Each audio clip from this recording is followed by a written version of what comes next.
Boa noite, meu nome é Everton Neri Carneiro,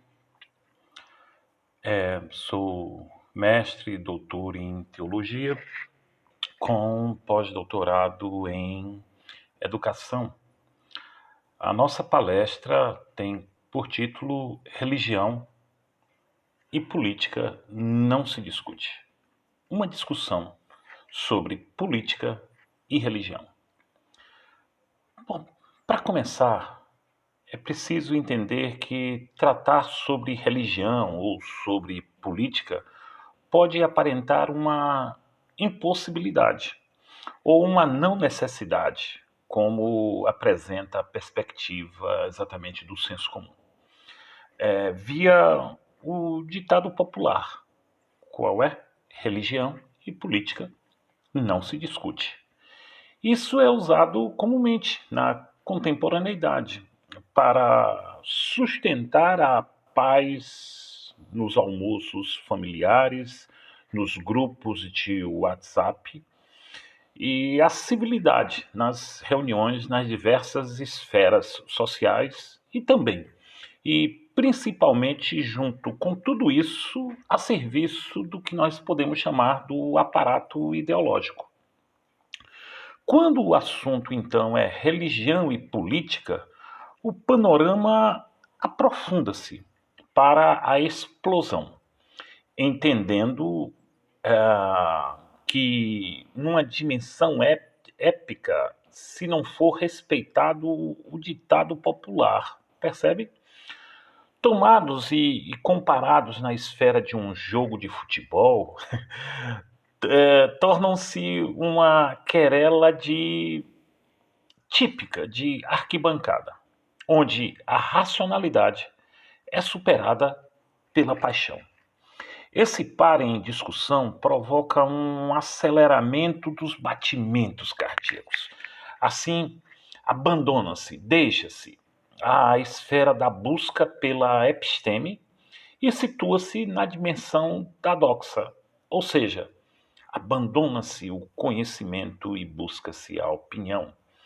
E ao se negligenciar, ao fazer esse abandono, essa negligência, a dimensão epistêmica, nós caímos nos abismos, exatamente nos abismos das opiniões e das paixões.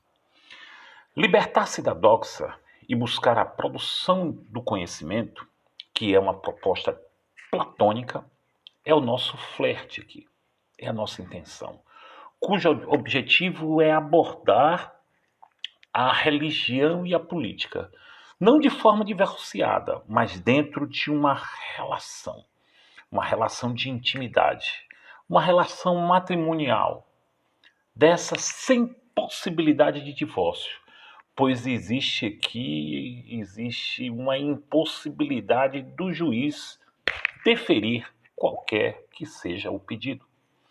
Pensamos aqui em tratar religião e política como linguagem, ou seja, linguagem religiosa e linguagem política, e aí definiremos, pois, religião, política e linguagem. Então vejamos esses conceitos e é preciso que a gente atente bem para eles, né? Como é que a gente pode visitar esses conceitos? Bom, vamos lá, passo a passo, né? Primeiramente, religião. Como tratar sobre religião? É possível abordar o termo no singular ou é necessário uma abordagem no plural? Religiões. É possível e necessário que tratemos de uma pluralidade, onde a singularidade está presente em cada manifestação religiosa. Partindo para a compreensão etimológica, a gente convida Derrida, e Derrida nos aponta para duas fontes etimológicas da palavra religião. Religio, que é relegere, que vem de legere, que significa colher, juntar, que advém de uma tradição ciceroniana, e religare, que vem de ligare, religar, ligar, que vem ou viria de uma tradição de Lactâncio e Tertuliano. Isso está lá em Derrida, ok? Muito bem. Seja na dimensão da perspectiva etimológica de legere, seja na de ligare, teremos um ré. E assim, Beneviste, que propõe a segunda possibilidade de definição e de junção dessas coisas, que é retomar, por meio de uma nova escolha, reexaminar um procedimento anterior. Isso precisa ser visto. Segundo Benveniste, de modo que nunca exista uma seletividade sem conexão com a sociedade, ou seja, uma construção individual, em detrimento ao social. Assim, seja o recolher ou o ligar, acontecem numa dimensão da construção coletiva, no viés de uma construção que podemos dizer dialética. Muito bem. Podemos pensar na dimensão religiosa, nesse viés, entendem? Como uma experiência de êxodo.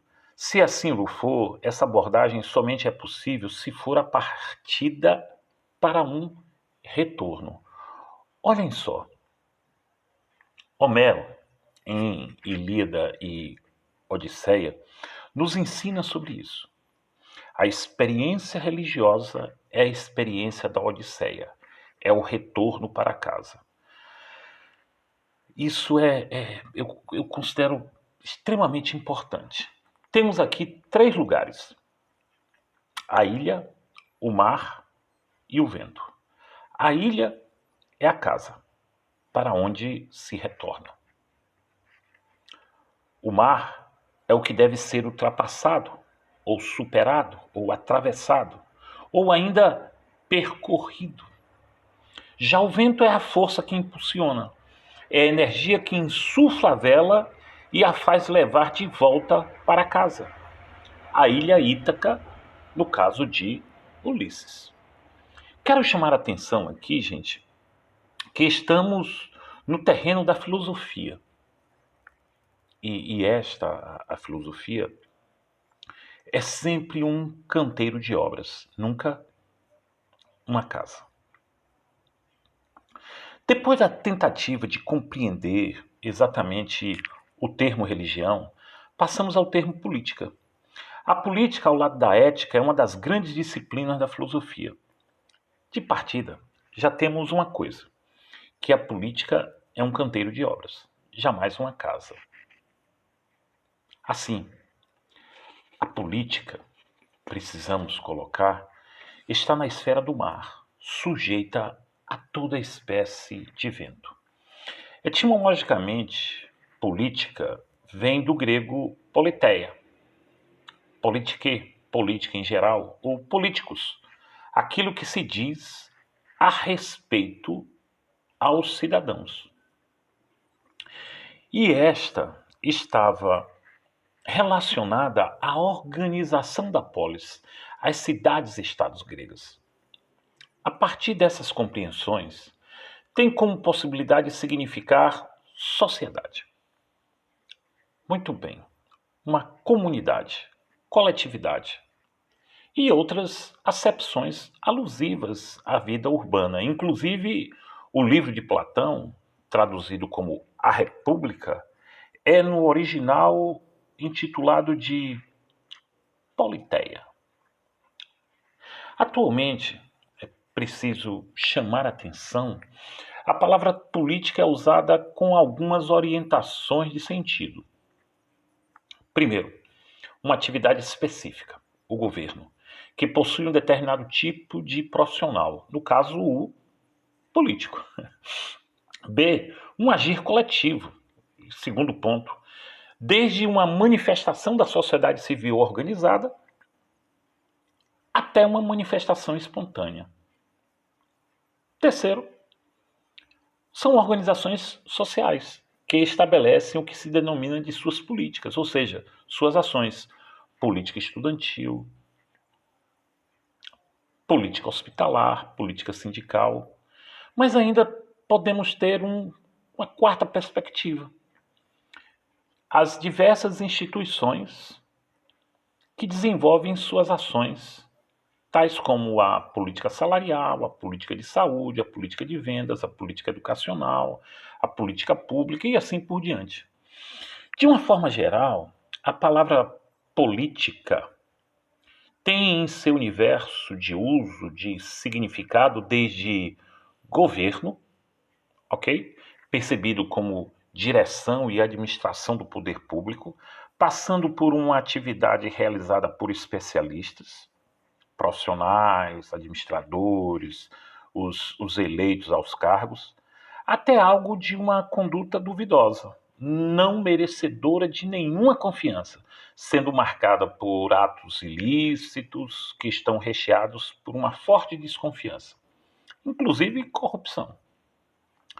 Depois dessas provocações, dessas construções em torno das palavras religião e política, passamos agora a um conceito de linguagem, e esta é presente, de um modo geral, em nossa vida. É a nossa vida. Isto é, nos comportamos, nos compomos como sujeitos na e pela linguagem. Para Bakhtin, a linguagem é fundamentalmente produto das relações entre o eu e o outro. Assim, o outro desempenha papel fundamental nesse processo. Segundo Bakhtin, e aí nós vamos abrir aspas para ele, né?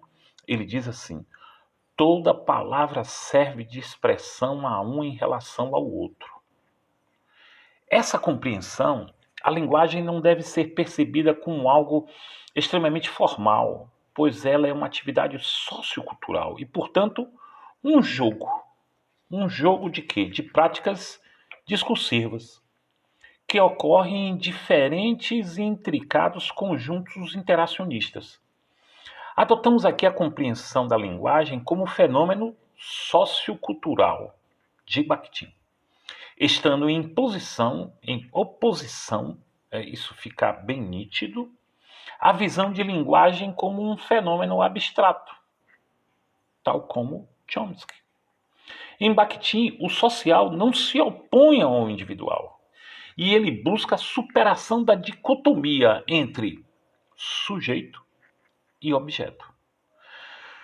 Buscando arrumar a casa, superar os escombros e içar as velas, temos na compreensão da experiência religiosa, que é uma experiência de vida, a seguinte proposta de leitura, mas de uma leitura metafórica. A casa é a religião em si, o mar é a política e o vento a linguagem. Esse é um triângulo que ao longo do tempo passa por transformações em sua composição, ou seja, a dimensão dos seus lados vai sendo alterada. Às vezes temos um triângulo equilátero, outras vezes isósceles e ainda em outras um triângulo escaleno. Tudo depende se a dimensão que prevalece é da casa, do mar ou do vento. O tipo, enquanto força de vento. E aí a gente vai penetrando nesse universo e entendendo essa compreensão como possibilidade de análise. Esquadriando a superação dessa relação dicotômica entre religião e política, buscamos realizar uma análise de conjuntura no Brasil. Nesta segunda década e já na terceira década, do início da terceira década do século XXI, sem nenhum tipo de desenraizamento sinóptico, panóptico ou qualquer tipo de óptico. De imediato, temos a Constituição Federal que afirma o seguinte, no seu famoso artigo 5º, inciso 6, de 1988. É inviolável a liberdade de consciência e de crença, sendo assegurado o livre exercício dos cultos religiosos e garantida na forma da lei a proteção aos locais de culto e suas liturgias. Muito bem. Tem-se aqui o quê? Tem-se aqui expressamente um tratamento político da dimensão religiosa. Como é isso? Em Estados democráticos de direito, a liberdade religiosa reside entre os direitos fundamentais no exercício da cidadania. Ainda mais, pois podemos ampliar tal princípio hermenêutico em uma outra dimensão, pois a liberdade religiosa alude uma prerrogativa. Qual? E com que? Com capacidade de oposição ao Estado, pois se trata de um dever não fazer, de não atuar, de abster-se, enfim, naquelas áreas reservadas ao indivíduo. Tem-se aqui, portanto, duas obrigações do Estado: uma de não atuar na esfera religiosa, a outra, proteger o direito individual para garantir essa liberdade religiosa. Ao nos referirmos sobre liberdade religiosa, remetemos-nos com segurança e rapidez ao artigo 18 da Declaração Universal dos Direitos Humanos de 1948. Assim diz: toda pessoa tem o direito à liberdade de pensamento, consciência, religião. Esse direito inclui a liberdade de mudar de religião ou crença e a liberdade de manifestar essa religião ou crença, pelo ensino, pela prática, pelo culto e pela observância, isolada ou coletivamente, em público ou em particular. Olha só o que temos. Esse artigo tem a característica de uma diplomação jurídica, onde é especificado o direito à liberdade religiosa, afirmando que na liberdade do exercício de uma religião, olhem só, é proibido, terminante proibido, que terceiros, incluindo o próprio Estado, possa criar situações em que a liberdade religiosa seja desrespeitada. Ao ler o artigo 18 da Declaração Universal dos Direitos Humanos e também o artigo 5º, no seu inciso 6º da Constituição da República do Brasil de 1988, é possível perceber a ligação entre a política e a religião em sua dimensão do políticos, aquilo que diz respeito aos cidadãos. Temos aqui nesses citados dois artigos um discurso político, e este ajuiza as práticas sociais de uma dada comunidade, nos possibilitando pesquisar a maneira pela qual essa comunidade atua, interatua politicamente. Abordar o poder não significa realizar um tratamento do mesmo como algo negativo ou pejorativo, como faz o senso comum, que amplia a compreensão ainda para o sentido da dominação e da, como podemos dizer, submissão. Inexiste, gente, uma organização social sem exercício de poder. A pergunta que se coloca é: em nome de quem e como o poder é exercido? Estamos no terreno da linguagem, tanto na sua dimensão política, como também na dimensão religiosa. Seja um ou outro, o que temos é a luta pelo poder, pois tanto quanto o homem precisa do divino para não perecer, também o divino precisa do humano para existir.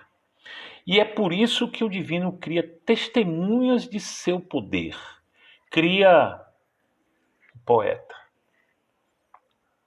a boca capaz de cantá-lo, e de verdadeiramente fazer dele um Deus. É o Nietzsche quem diz no humano, demasiadamente humano, em relação ao discurso do poeta, que é amado, que o poeta dá o melhor de si. E podemos ainda largar esse universo com Georges Bataille, quando ele assim diz: a poesia não descreve nada que não desligue ou deslize para o que é incognoscível. Bataille é maravilhoso ao assim dizer.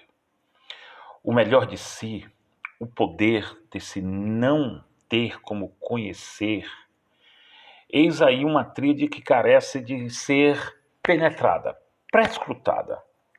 Fazer isso nos remete a Renato Russo, né? Quando ele canta Quem me dera ao menos uma vez. Entender como um só Deus ao mesmo tempo é três. E esse mesmo Deus foi morto por vocês. Sua maldade, então, deixaram Deus tão triste.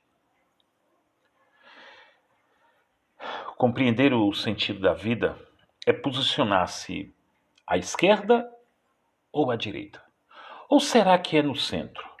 Na perspectiva da vivência religiosa, mesmo que ela seja transcendente, trata-se de uma experiência humana, própria do ser humano, e condicionada por sua forma de ser e pelo seu contexto histórico e cultural. Ou seja, é uma experiência política.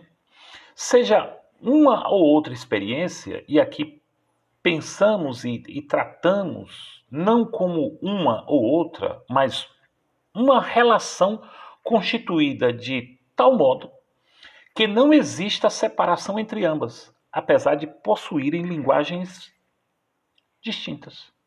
Apesar dessa distinção, buscam o poder, pois o mesmo está em relação. Ah, e aí, Paul Ricoeur faz uma relação brilhante ao colocar assim, né? É primordialmente, aqui é a voz de Paul Ricoeur, é primordialmente um anel em uma corrente comunicativa. Em primeiro lugar, uma experiência de vida elevada à linguagem, torna-se discurso. Depois o discurso se diferencia em fala e em escrita. A escrita, por sua vez, é restituída à fala viva por meio de diversos atos do discurso que reatualizam o texto. O texto, portanto, anel em uma corrente comunicativa. E como uma partitura musical, Paul Ricoeur coloca isso mais adiante. Seja numa ou outra perspectiva hermenêutica, a esquerda e a direita se lançam. Já o centro diz não fazer esse exercício, pois assume uma postura de neutralidade, pseudo-neutralidade. E aqui caminhamos no entendimento de que é exatamente isso, uma pseudo-neutralidade, uma falsa neutralidade. Não existe um leque de opções, mas polos do mesmo.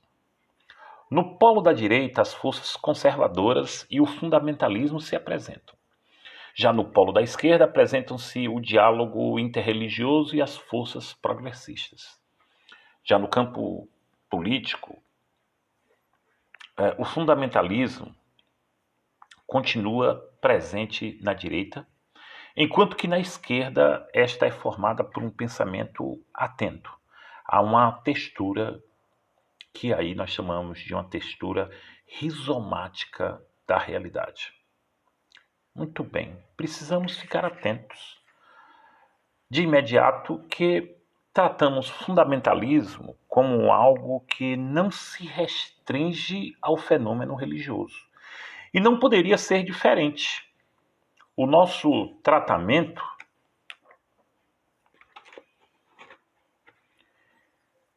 é um tratamento onde existem conexões com a política, a cultura, Assim, o fundamentalismo é uma postura e uma maneira de ver e interpretar o mundo, as doutrinas, as organizações sociopolíticas, a vida, o tempo, a religião, a moral, tudo a partir de um tipo de olhar onde existe um caráter absoluto, inquestionável. Não se aceita outras concepções. Portanto, não se aceita o diálogo. Apresenta-se aqui, portanto, uma leitura literal dos textos sagrados, como também da própria vida, ou outras interpretações ou outras possibilidades.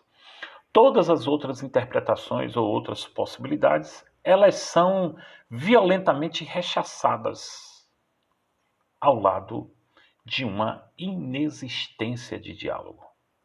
Na política e também na economia, percebe-se que o fundamentalismo e a maximização do pensamento único, que é característico das correntes teóricas que legitimam o capitalismo e da ideologia chamada de ideologia neoliberal. Já o pensamento rizomático, que está lá proposto por Deleuze e Guattari, é aquilo que conecta um ponto qualquer com outro ponto qualquer e cada um de seus traços não remete necessariamente a traços da mesma natureza. Então, nós temos aí um jogo de linguagem e uma estripulia que nós percebemos a conexão de um ponto qualquer com outro ponto qualquer, e isso é a possibilidade do diálogo em todos os níveis. Olha só, a perspectiva da textura rizomática se aproxima do conceito de hipertexto de Pierre Levy. Então, vejamos, nós temos aí, nesse jogo, nesse texto, o texto é uma jovem nascente, uma areia movediça, reconfigurável, com capacidade de conexão a outros tantos textos, ou figuras, ou imagens, exponenciando cultivos e culturas de sentido e de intencionalidades mil. O conceito de rizoma é roubado, capturado da biologia. E isso é um paradigma de resistência estético, ético, político. Nessa toada, o rizoma pode esquivar-se, ocultar-se, embaraçar-se, minar-se, alterar os caminhos. Não existe uma ortodoxia, ou seja, um caminho certo. Talvez o apropriado seja o mais intenso, a vontade de poder nietzschiana. Então, o que nós temos são as linhas de saída. O exit, em inglês, são um êxito, pois aqueles que fogem da experiência totalizadora e inventam contato com diferentes raízes, produzindo diversos brotos em múltiplas direções. Inexiste uma forma aqui fechada ou uma ligação definitiva. São linhas intensas e apenas vontade de poder. Entre texturas e nervuras, entre textos e contextos, entre esquerda e essa múltipla variedade até a direita, colocamos-nos entre a diversidade dos fundamentalismos e rizomas. No Brasil, atualmente, o ambiente que nós temos, após o golpe civil, midiático, judicial, temos uma direita e uma esquerda em franca atuação. A textura, a leitura fundamentalista e a rizomática estão no mar. Os ventos sopram com intensidade. Fundamentalistas e rizomáticos içam suas velas, desejando navegar para casa. Os primeiros só admitem um vento. Já os segundos são disponíveis para vários tipos de ventos ou tempestades. O tronco versus a raiz tronco. Pentecostais e neopentecostais são extremamente habilidosos em propiciar ao povo aquilo que sindicatos, espaços comunitários e organizações políticas de esquerda perderam. O que eles perderam? O sentimento de pertencimento, a mística e a mobilização emocional. É preciso chamar a atenção que tudo isso não está na esfera de um rito performático, mal similado, mas como outra res, outra coisa. Qual é ela? Trabalhar com a questão existencial das pessoas. Essas igrejas trabalham com questões amorosas, pessoais, emocionais, afetivas, financeiras. Tem-se aqui questões tipicamente existenciais, que são especificamente materiais. Então veja bem, o que se percebe sem muita dificuldade é que por vezes a esquerda está discutindo endogenamente problemas e estes muitas vezes são desconhecidos dos trabalhadores e trabalhadoras. Assim é preciso desenvolver um trabalho de base na comunidade, pois a direita avança ao ocupar o terreno, o terreiro, a esquina, a praça, a rua. A igreja, pentecostal e neopentecostal, ocupou o terreno da classe. Enquanto isso, a esquerda fez performances descoladas da experiência de classe, dialogando com a vanguarda. No campo da precariedade material e das incertezas, ter algum tipo de ligação com instituições minimamente estáveis ou sólidas pode possibilitar e até garantir canais de solidariedade razoáveis. Entre as perguntas que pipocam, uma é: quantos e quais canais comunitários de esquerda se enquadram nesse perfil? Por certo, não sabemos responder. E quando existem, sabemos e são percebidos, são denominados de pelegos. Não estamos aqui fazendo defesa da pelegagem. É preciso que se diga. A responsabilidade de tudo isso é do capitalismo. Sim, do capitalismo. E de toda a sua história colonialista, patriarcal e misógina. Não podendo passar o valor da conta tão somente para as organizações políticas sindicais. Pois e o que está em curso é um projeto político de avanço das forças conservadoras, das forças fundamentalistas. E diga-se de passagem, esse projeto não foi construído da noite para o dia. O anticomunismo, o antirrizomático, capitaneado pelos setores pentecostais e neopentecostais, que são estimulados e muitas vezes financiados por organismos e agências internacionais e se amparam na construção e constituição, é bom que se diga, de costumes conservadores, fundados principalmente na família, nos bons costumes e na propriedade privada. São os famosos homens de bem. Nesse tripé